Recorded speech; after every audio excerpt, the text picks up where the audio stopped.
Hello, welcome once again to the DraftKings Daily Trot. I'm Big Italy 42. He is Josh Shepardson at BChad50. We're back from break. It was a nice, kind of relaxing couple days, but also it's nice to be back to baseball. The All-Star Game and Home Run Derby are nice, but definitely not the same as our all-day DFS. So I know I'm glad to be back, and I'm sure you're glad to be back as well. You know what? All right, let's go ahead and get things kicked off with starting pitcher. Obviously, your top option tonight. Well, I won't say obviously. For you and I, our top option is Jose Fernandez at $10,200. Face off against the Phillies. You know this story.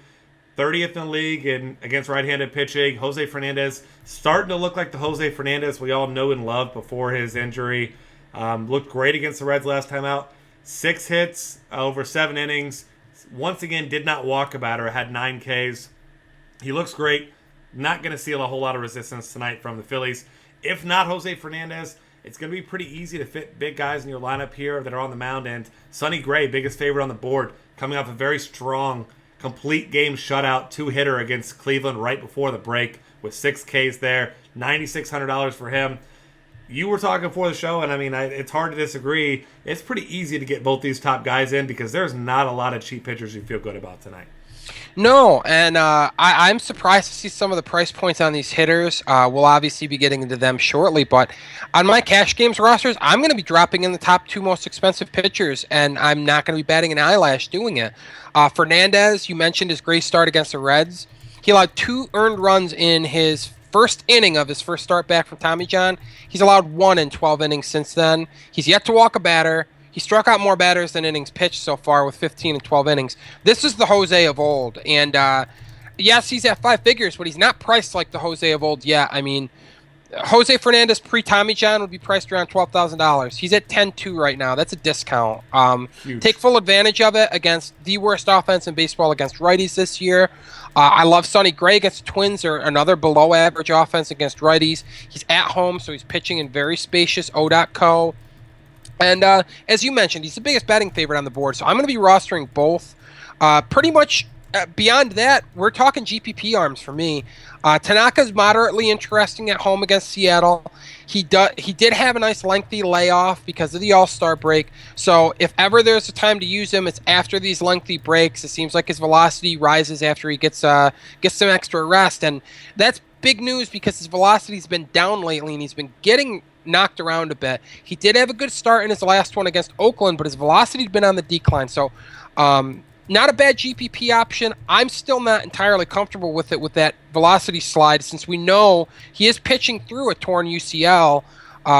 Partially torn, obviously. He hasn't had to undergo Tommy John, but I don't like the declining velocity knowing that the elbow is not 100%. Syndergaard, his New York counterpart there, gets the St. Louis Cardinals tonight. Tough matchup. He is an underdog, but Syndergaard's been brilliant. I mean, you can put his numbers up against the aces of the league, and they line up favorably. So always a good GPP play because the upside is through the roof. I mean, even against a great lineup like the Cardinals, that's top half of the league in offense against righties, has a number of lefties to throw his way. Syndergaard can cut them down with the best of them. Opposing him is Lance Lynn. Got to consider Lynn because he is the betting favorite. The Mets offense is garbage against right-handed pitching. And a lot of people are going to want to pick against Noah Syndergaard because you expect Syndergaard to throw up some zeros and make it very tough on Lynn to get a W. So that should drive his ownership down. Beyond that, I'm looking at Trevor Bauer for GPPs, 8,500 against the Reds. He's in a National League ballpark, so he gets to face a pitcher instead of a designated hitter. We do know the Reds don't strike out a ton against right-handed pitchers, under 20% strikeout rate, so does curb his upside a little bit, but Bauer does own a top 25 strikeout rate among qualified starters, so definitely some upside with Bauer, and the fact that the pricing is so soft on hitters today, as you said before the show, leaving some money on the table is a viable strategy, and that means maybe grabbing a cheaper arm like Bauer. The only other cheap arm that I'm looking at, $8,100 Julio Teheran. Definitely scary facing a Cubs lineup with power when he has a fly ball rate as high as he does. But Teheran's swinging strike rate is north of 10%. That's above the league average, even though his strikeout rate is not. And we know the Cubs have issues with swinging and missing. They're the second highest strikeout rate against right-handed batters this year. So upside is extremely high for Teheran. There is downside with him, obviously, especially if he's giving up the long ball. GPP only play, but again, you want to chase some upside here today, and a lot of people are going to be on Fernandez and Gray because you can roster them comfortably. Yeah, I'm with you there. It seems like one of those nights, like you said, where you just kind of need to pay up for your pitching. Not a lot of cheap guys that you want to take a chance on with upside. I mean, there's some guys who have had big games. You have guys like Wade Miley who have had big games, also had some really terrible games. Not a guy that I'll ever really be rostering. Mike Montgomery is a guy who's had big games, but you really don't want to look that way. So I think one cheap guy I'll throw out there that has some potential, also has potential to blow up though.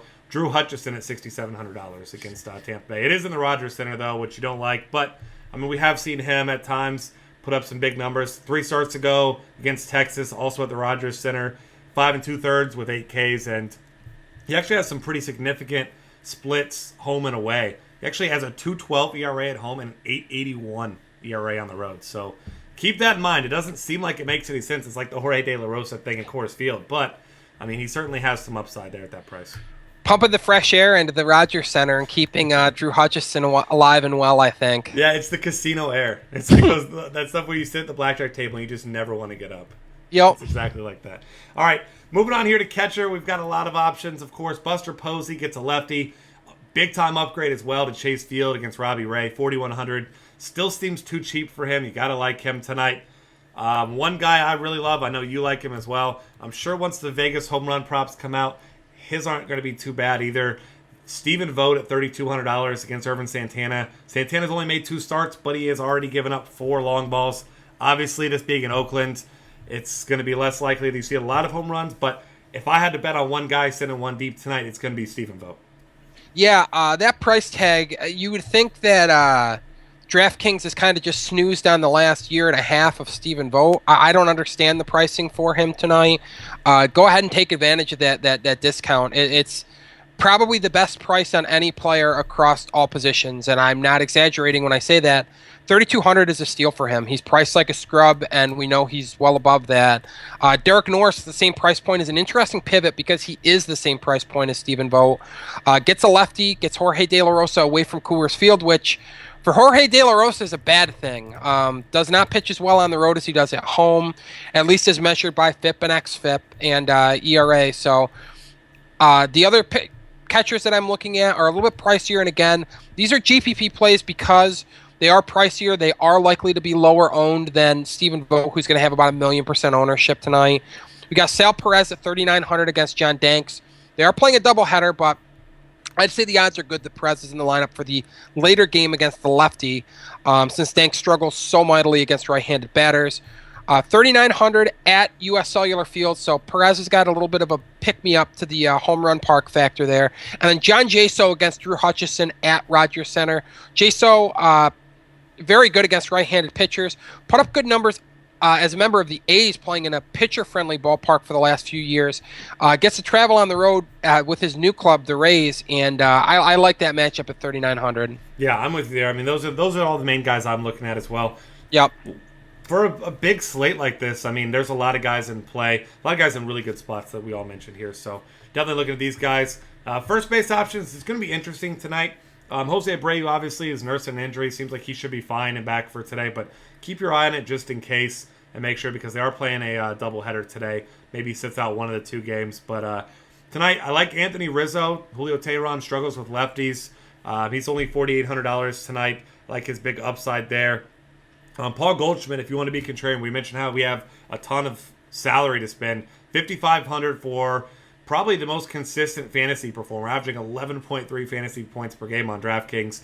Matt Cain looks fine in his last start, but I'm guessing many that are not a believer that Matt Cain is the Matt Cain that we once knew back in the day. Nope. Definitely grab some Goldschmidt shares in GPPs because his ceiling is pretty much unmatched at the position. I like Prince Fielder a lot at $4,500 against Colin McHugh at Minute Maid Ballpark. Great ballpark for offense. Prince Fielder's been on a tear all year long, especially against right-handed pitchers. Joey Votto against Trevor Bauer at home, always a good area to get him. Albert Pujols against Wade Miley. The machine is back. I don't know what's going on here, but I'll take advantage of that.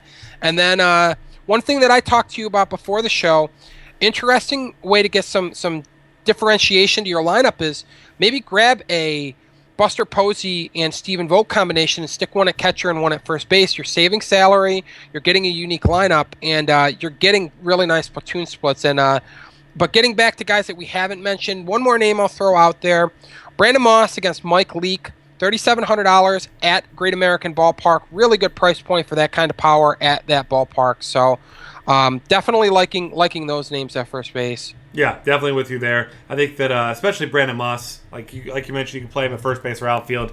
Ton of power. You gotta like that ballpark for guys like Brandon Moss, who you don't love playing the guy, but when he gets a hold of one, he goes a long way. And Mike Leake already talked about how he was bored in one start a few games ago. So I mean, who knows what his motivation is, and he might be on his way out of Cincinnati anyway before the trade deadline. So definitely a good spot for Brandon Moss tonight. Options here at second base, there are some interesting ones. Jose Altuve does get a lefty at home, so you got to like him. I like Neil Walker against Mike Fiers, who now no longer striking batters out. He's given up a lot of hard contact, so he's a guy that I expect to get hit pretty hard tonight at Miller Park. And then there's one guy that just seems way too cheap. It's usually the most expensive guy, so I know you know where I'm going. You talked about him for the show. Who you got? $4,200 Jason Kipnis. I don't know what gives. I mean, he's at Great American Ballpark, great ballpark for left-handed batters, especially left-handed power. Mike Leake has a sizable platoon split, and Kipnis is priced at $4,200. That's cheaper than Neil Walker, cheaper than Ian Kinsler against a righty, cheaper than an injured Dustin Pedroia. I don't understand what gives. So, I mean, there's nothing wrong with Kipnis. The price point's great. He's going to be high owned, but I really like him. Looking at a couple other names cheaper than Kipnis, $3,900 Robinson Cano. If Masahiro Tanaka's velocity remains down, is there a better ballpark for Cano to feast in than Yankee Stadium? He did it for the bulk of his career at this point. Great left-handed batter park factors for runs and home runs, so I like Cano a bit tonight. Then $3,700, I really like Rougned Odor as a GPP swerve. Probably going to hit down order. He was before the All-Star break, and he gets a righty at home. He's been on fire since his recall from AAA, but because he's hitting down order and he's priced so close to some of the other top options at second base, I don't expect high ownership, so I really like Rougned Odor quite a bit. And then the last two names that I'll throw out at the position, $3,400 Joe Panic against Robbie Ray. Actually owns a reverse platoon split through his very young career. Hits lefties better than righties. Gets to hit second against Robbie Ray and the Giants lineup that does pretty well against left-handers. And sticking to that theme of Giants hitters, Matt Duffy, also third base eligible, $3,200, and he was hitting third for the Giants before the All-Star break. Gets to be right-handed facing Robbie Ray as a lefty, so he holds a platoon advantage there. Hitting in front of Buster Posey, so we like Posey. Maybe hook him with Matt Duffy at $3,200, and you've got a nice little mini stack forming. Yeah, I like that. And your BVP special today is Jed Jerko. He's 12 for 18 off of Jorge De La Rosa. So not a guy with much power, but if you need just a cheap cash game play, $2,800, 18 at bats with that many hits, obviously something to that. So maybe get you a couple hits, pays off that cheap salary. But I'm with you. I mean, cash games, tournaments. I mean, Kipnis just looks like the play right there. He's been incredible. Yep. All right, third base options here. Todd Frazier, $4,500 at home against Trevor Bauer, who you mentioned earlier has a play, and obviously you like Trevor Bauer, but if there's anybody in the Reds you feel good about targeting outside of Joey Votto, it's Todd Frazier, especially, first game back from the All-Star break that was at home.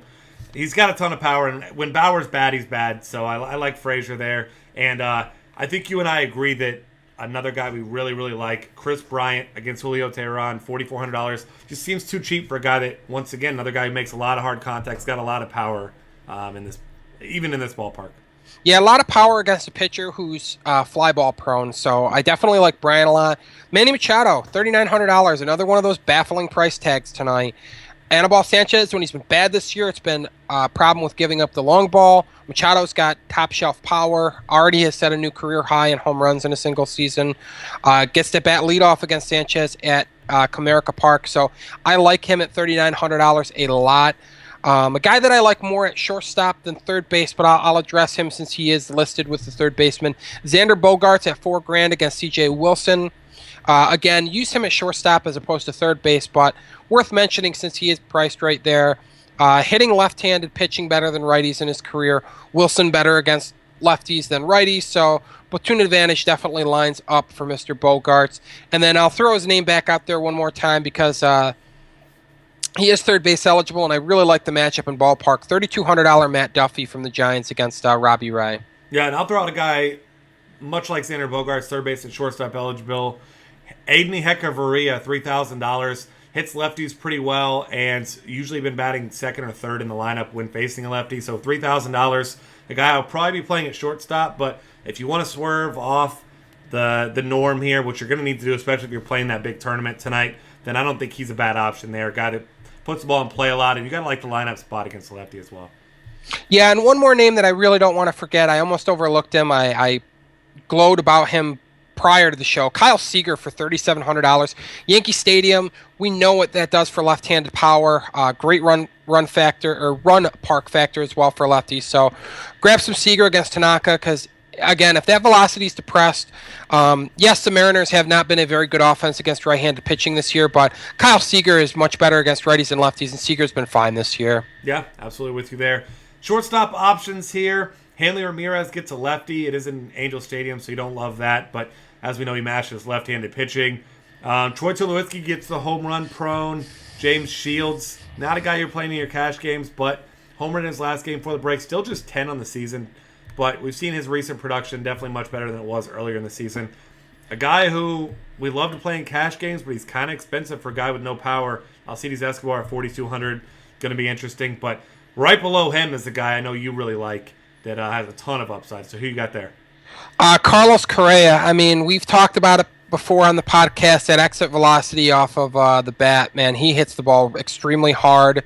Martin Perez is making his first start back from Tommy John surgery. I like Perez long term, but I mean, this is a tough assignment for him going into Minute Maid, facing a very right-handed heavy Astro squad, and Carlos Correa has punished really good pitching at the big league level already. So I obviously don't expect him to be overmatched by a pitcher that was average before the injury and one that's going to be probably having to overcome some hurdles here as he's getting back to the big league level. Xander Bogaerts, another reminder, shortstop eligible, 4K, usually hitting third for the Red Sox. And then I like Jung Ho Kang against Fires at Miller Park. In the lineup every day now with Josh Harrison on the disabled list.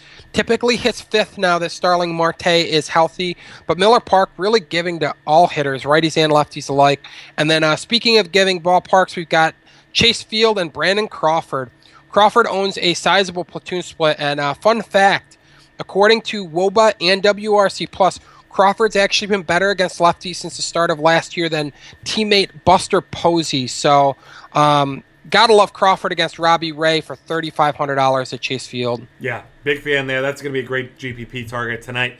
And as we move to the outfield, a lot of top names, a lot of names all the way down. So we'll go and give you all these. Obviously, Mike Trout against the lefty at home. Wade Miley, who's really struggled, certainly looking that way. Andrew McCutchen, another one of those guys, heated up before the break, and he's got great numbers against Fires as well. 4 home runs and 16 at-bats, so he's a great play. But I think that there's one guy at the top that you like slightly more than these two.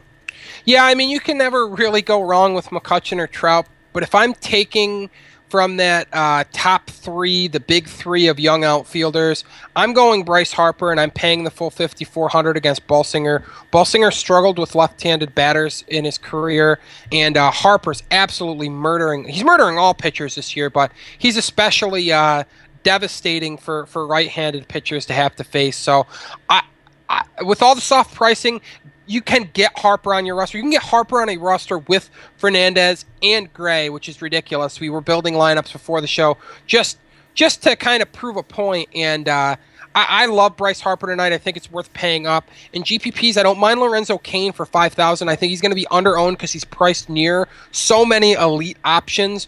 But assuming he's in the lineup against Danks in the second game of the doubleheader, Danks is terrible against right-handed batters. Cain's really come into his own from a power perspective this year, also stealing bases at a really high rate. Looking down a little bit, we're not just going to give you the super expensive names. I like Jay Bruce at home against Trevor Bauer. Bruce has always been good at Great American Ballpark. Getting right there is always basically the ideal situation for using Jay Bruce. Hunter Pence against the lefty at Chase Field, $4,100. Probably will hit fifth behind Posey and Duffy. So, again, maybe get a mini stack of Giants in there. Brantley at 41 against Leak. Gotta like that as a left-handed batter. I am in love with $3,900 Justin Upton against Jorge De La Rosa at home. De La Rosa much worse on the road than at home. Upton kills left-handed pitching. Kind of a match made in heaven there. And then digging a little bit deeper and looking even cheaper, Josh Reddick, always cheap power, and teammate Billy Burns, cheap speed. $3,600 for each of them against Irvin Santana at O.co. And then $3,600 GPP special. Jock Peterson, we're looking at a nice post-All-Star break depressed price tag, and he's not at home. He is on the road facing the Nationals, but we know that Jordan Zimmerman, not a big strikeout pitcher this year. Strikeout rate's down from last year. And if you're not striking out Jock Peterson, he has a tendency to hit the ball a long way. And for those of you who didn't see it, kind of put that on display in the home run derby over the All-Star break. Yeah, I mean, he was hitting them to both sides of the field. I mean, he was going opposite field. I mean, unlike any other hitter really in that game. So we saw his power on full display that night. A couple other guys I like, Gerardo Parra in cash games, $3,900 against Charlie Morton. David Peralta, tournament option against Matt Cain at $3,900 as well. Already mentioned, don't think that Matt Cain's the guy that we once saw. An interesting option is Christian Yelich. He's been hitting really well. I know it's a lefty-lefty matchup, but he's actually hit lefties decent since coming back from his injury. $3,800. He's going to be a really low-owned guy there.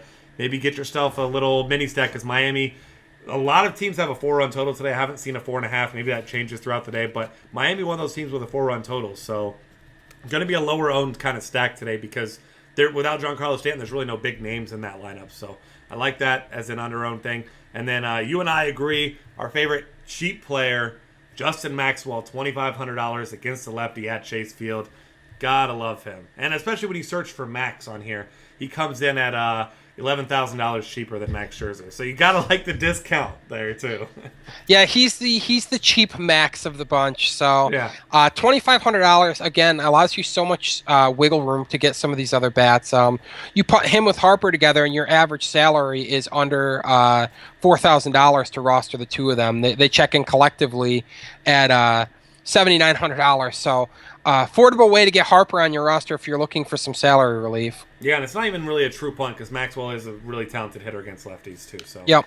Definitely taking advantage of that. He'll be in a ton of my GBP lineups tonight. And with that, that's going to wrap things up. Find us on Twitter at DF Cafe. Subscribe to our YouTube channel. Check out our Optimizer Colossus and all of our great content at dailyfantasycafe.com.